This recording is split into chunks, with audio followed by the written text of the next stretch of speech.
যে একটা কৌতুক বলে যায়। এক বাসায় এক মুরব্বী টাইপের লোকের অনেকগুলো বাচ্চা ছিল, যার মধ্যে ছোট একটা বাচ্চা ছিল যার বয়স 8 থেকে 9 মাস।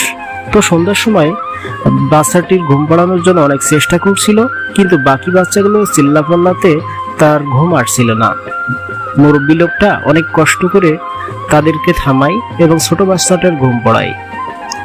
ঠিক ওই মুহূর্তে ঘরের পিছ দিয়ে যাচ্ছিল এক দরবেশ বাবা, লাঠিতে ঠক ঠক ঠক ঠক আওয়াজ করতে করতে। ঠক ঠক আওয়াজ দিতে ছোট বাচ্চাটার আবার ঘুম ভেঙে গেল এবং আবার চিল্লাপাল্লা শুরু করে দিল ঘুম থেকে উঠে। তখন বাসার মুরব্বী লোক দেখে রেগে মেগে বলল, কে যাই, কোনো আক্কেল গান নাই?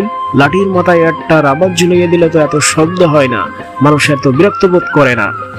তখন লোকটি জবাব দিল, আরে ভাই, আমি তো লাঠির মাথায় দিলাম রাবার, আপনার লাঠির মাথায় রাবার দিলে তো এত বাচ্চা কাচ্চা হতো না, এত চিল্লাপাল্লা হতো না।